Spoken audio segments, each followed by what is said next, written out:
Okey Tok, mengenai Syahidan dengan Anwar Musa tu Ya. Adakah UMNO akan ambil tindakan sebelum pilihan raya ataupun macam mana tu? Bagi saya, biarlah dia orang ni mumbling, biarlah dia orang ni melalak, tak tentu pasal.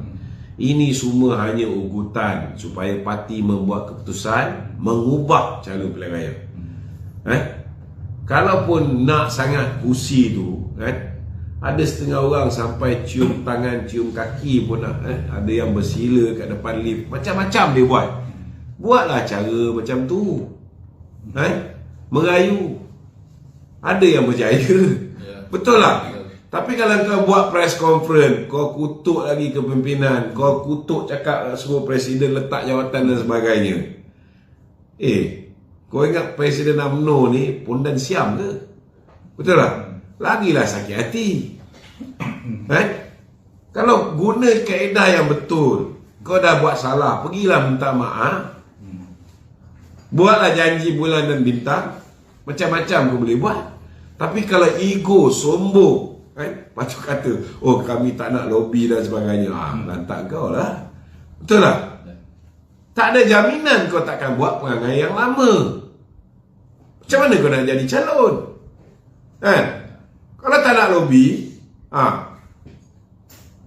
duduk dan diam. Enjoy duit-duit yang berkoyan tu. Dia pun dah banyak dah dapat ada orang ni. Sumbangan-sumbangan untuk bertanding pilihan raya ni. Dah pasang dah dekat apa ni, truk-truk tu dah letak tampal muka dah confirm sangat nak jadi calon BN. Lepas ni macam mana? Nak belanja pula truk-truk tu kena tukar pula letak PN. Tak masak.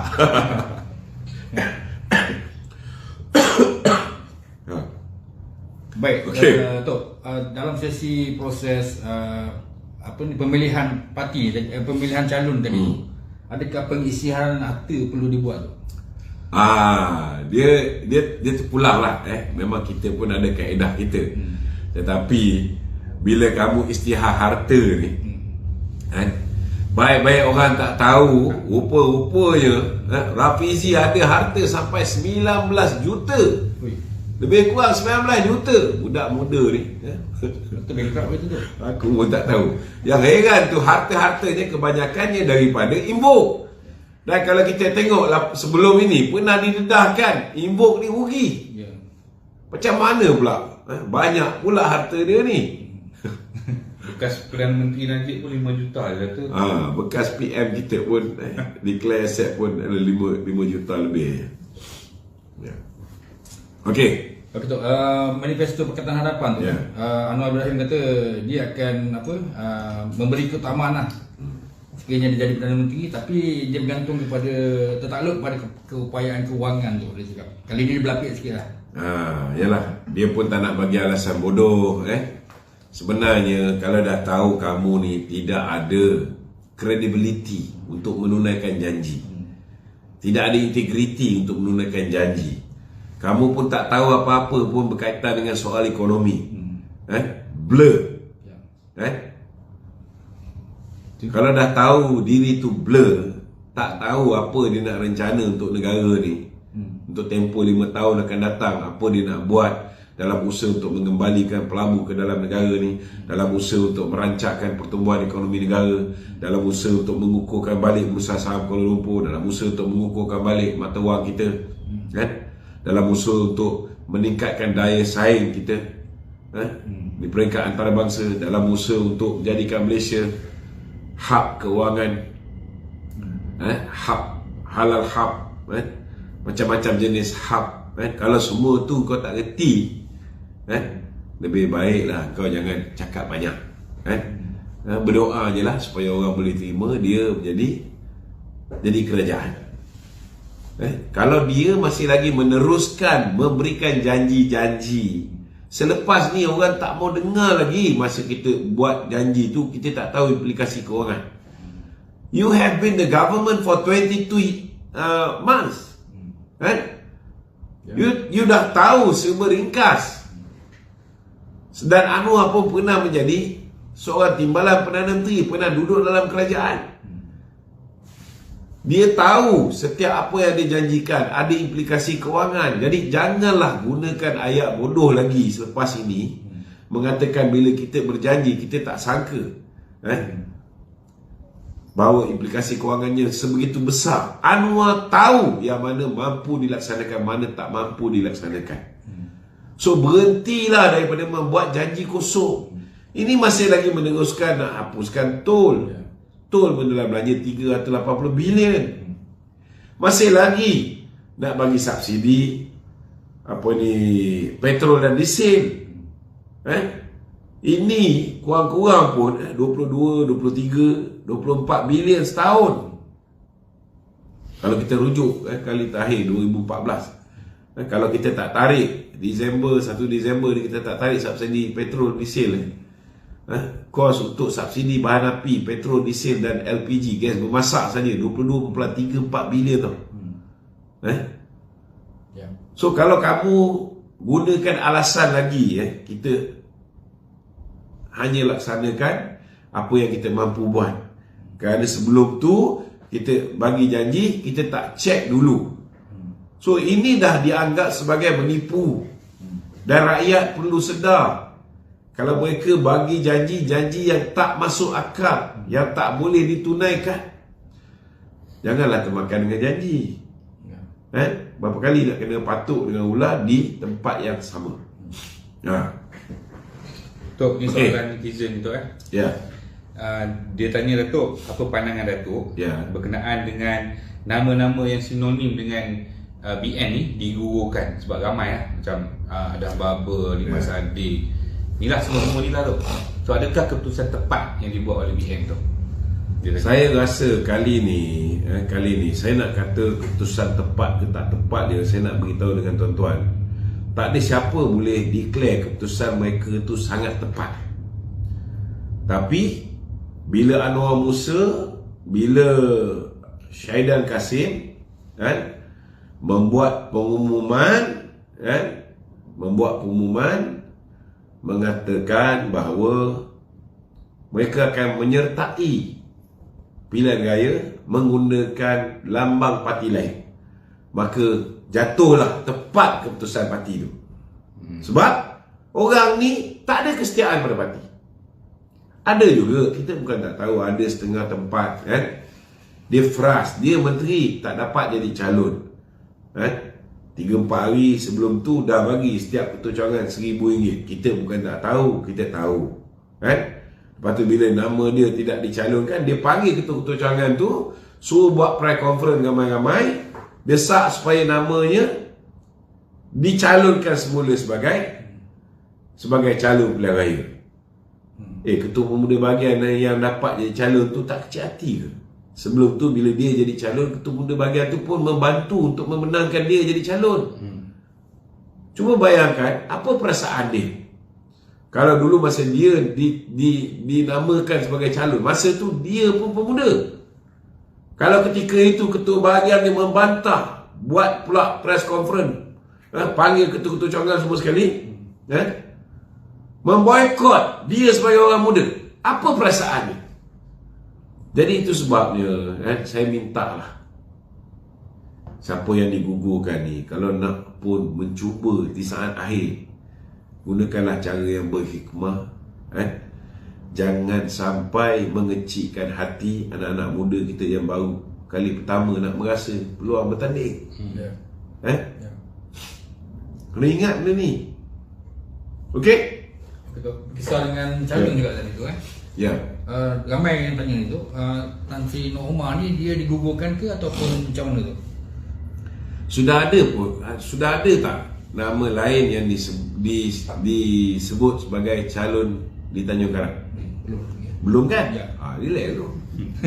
Tak ramai ramai nak tanya tu. Relax tu, bertenang. Kalau boleh pujuk Presiden, boleh minta maaf, kalau perlu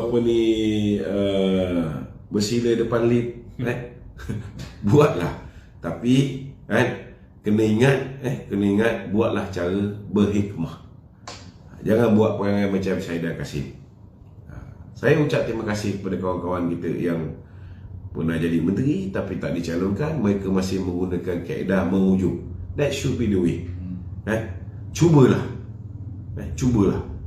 Mesti ada sebab kenapa Presiden tak umumkan lagi. Betul tak? Cubalah. Mana dah tahu orang marah macam mana pun last kali dia boleh pertimbangkan balik.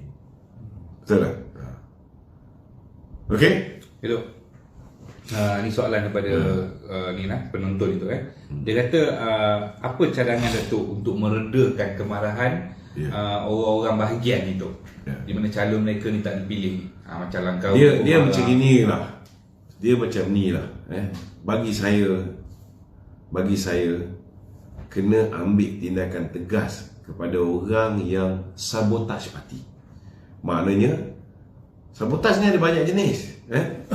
Kalau misalnya kita letak calon parti lain, dia buat kenyataan yang mengguris hati parti tersebut. Akibat daripada kenyataan yang dia buat itu, contohnya kita letak calon MCA, dia buat kenyataan ramai-ramai mendesak supaya MCA tak dicalonkan di situ. Kesan daripada dia mendesak begitu menyebabkan orang MCA di kawasan lain, di tempat UMNO bertanding, tawar hati nak keluar mengundi calon daripada UMNO. Menjejaskan tak? Apa yang dia buat, mungkin dia fikir tentang kawasan dia, tetapi perbuatan dia tu memberi kesan kepada ahli-ahli UMNO, calon-calon UMNO yang sepatutnya boleh mendapat undi daripada MCA di tempat lain. Sama juga kalau ianya dilakukan oleh MIC. Sama juga kalau ianya dilakukan oleh MCA. So bila nak buat sesuatu tu, kita kena tengok apa implikasi dia. Kalau nak ikut kita punya marah, kita pun lebih dahsyat boleh marah ni. Kalau nak balon ni, kita boleh dahsyat boleh balon dengan orang tertentu yang mengupah blogger-blogger tertentu untuk memburukkan presiden. Macam-macam kita boleh buat. Tetapi bila kita dalam mood pilihan raya, kita kena elakkan daripada mengguriskan hati seberapa ramai yang mungkin. Jangan guriskan hati orang. Elakkan daripada orang ni, kenyataan-kenyataan kita ni menyebabkan parti kita hilang undi.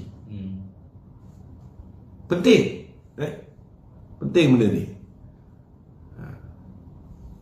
Itu sebabnya saya berpandangan, kalau ada yang sampai ke tahap melakukan tindakan-tindakan yang boleh menyebabkan parti kalah, boleh menyebabkan undi terhadap parti berkurangan, maka perlu diambil tindakan disiplin. Ni tak boleh nak pujuk-pujuk. Pujuk-pujuk. Macam mana kau nak pujuk? Kau nak tukar keputusan yang kau dah buat? Bila kau dah letakkan nama, contohnya satu pihak ni sebagai calon pilihan raya, tiba-tiba dia datang bawa satu bas, kau nak tukar watika. Cukuplah pengalaman yang lepas itu mengajar kita. Jangan ajar kepimpinan di peringkat bahagian dan cawangan melakukan ugutan. Jadi kalau kita firm, mereka ugut je, kita pecah, kita ambil tindakan disiplin terus, maka orang lain tak akan mengikut tingkah laku ni. Ini belum lagi masuk mood pilihan raya lagi. Bila masuk mood pilihan raya ni, saya minta supaya semua orang-orang parti memainkan peranan. Kalau ada unsur-unsur sabotaj, laporkan kepada jawatan kuasa disiplin parti, supaya kita jangan simpan lagi anai-anai yang merosakkan rumah kita ni.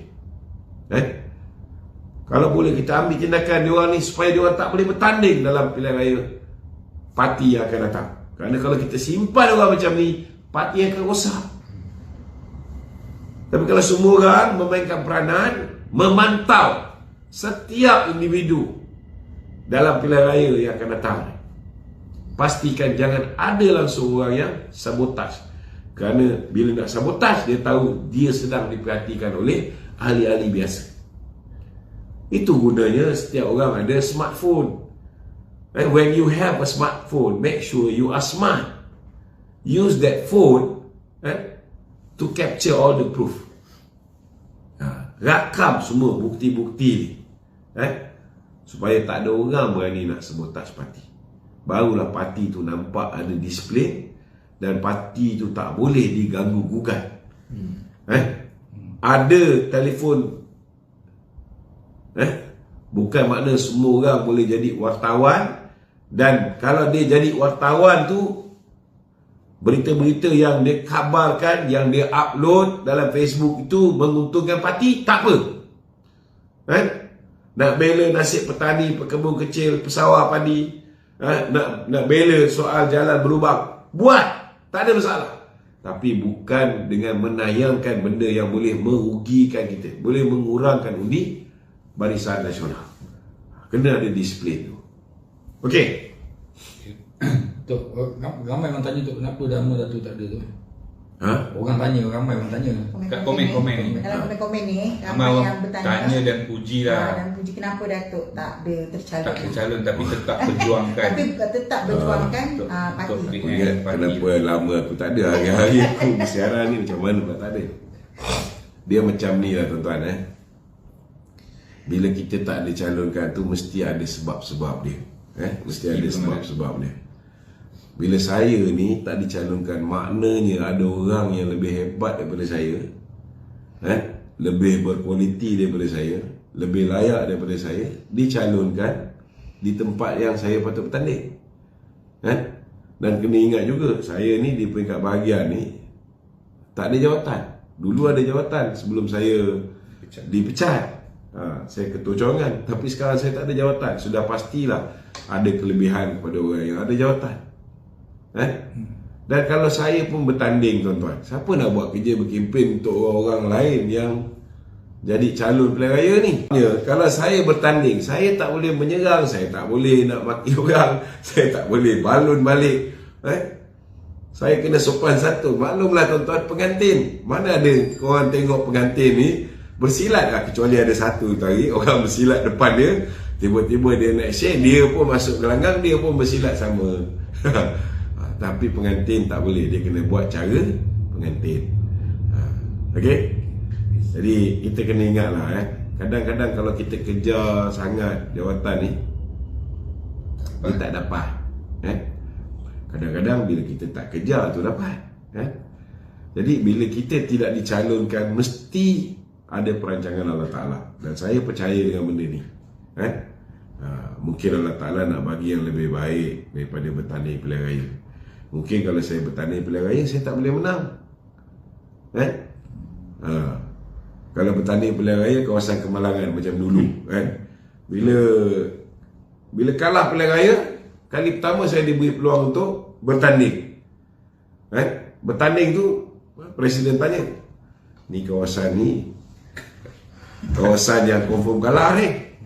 Sebab 12,800 majoriti. Baru 8 masa tu belum 8 bulan.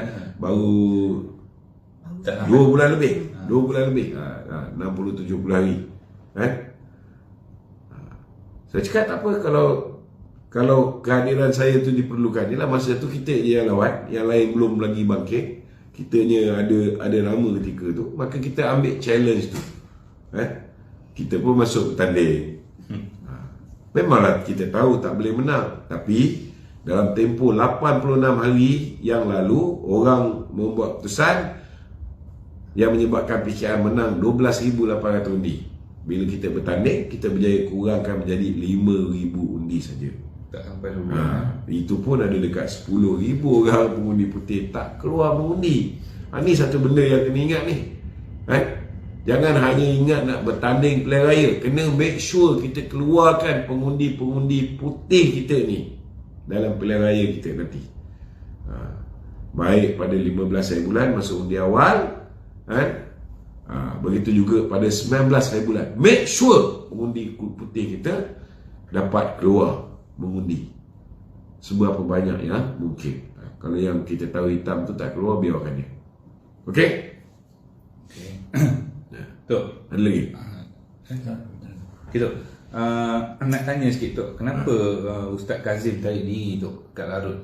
Tok ada info tak? Okey, Ustaz Kazim sepatutnya dia bertanding atas tiket Barisan Nasional, tapi kita difahamkan juga bila Ustaz Kazim nak lawan situ menentang Datuk Seri Hamzah, kita difahamkan Datuk Seri Hamzah nak bertanding tempat lain. Yang dia nak letak lawan Ustaz Kazim ialah apa, Ustaz abang ke adik Ustaz Kazim sendiri? Abang tu. Abang jadi akhirnya Ustaz Kazim mengambil keputusan tak lawan.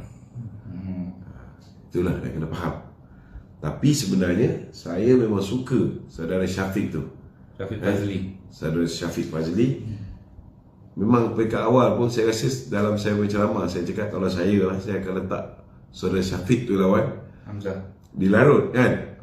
Dan alhamdulillah menjadi kenyataan.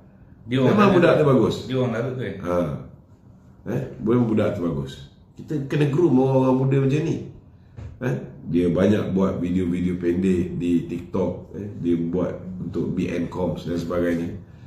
Jadi kalau orang macam ni dinamakan sebagai calon pilihan raya, saya yakin kalau kita nak pilih pemimpin, kita kena pastikan juga orang yang kita nak angkat ke parlimen ni bukan hanya boleh jaga rakyat, boleh bantu rakyat, boleh menyelesaikan masalah rakyat, tetapi kalau dia boleh berhujah, dia boleh mematahkan hujah-hujah musuh kita di parlimen, sudah pasti ianya lebih baik.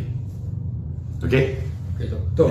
Sekarang ni pembangkang dah mula tu buat fitnah-fitnah terbaru tu Ini dia dah viralkan surat-surat, kononnya ada aku janji supaya gugurkan kes-kes. Jadi macam mana Datuk kita nak elakkan supaya orang tak dia senang saja kalau nak elakkan daripada tuan-tuan termakan fitnah-fitnah ni saudara, pertama sekali untuk tempoh sampai 19 hari bulan ni berhentilah buka, tak kira lah TV 3 suku ke 4 suku ke, Sinar Hairan ke, ataupun awak ni ke, ataupun Otosan pun boleh tahan juga buat fitnah ni. Ada ke kata Datuk Zahid meletakkan anak dia bertanding di Kubang Keriat? Mana masuk akal ni tuan-tuan? Datuk Nurul Hidayah dikatakan bertanding mewakili Barisan Nasional di Kubang Keriat.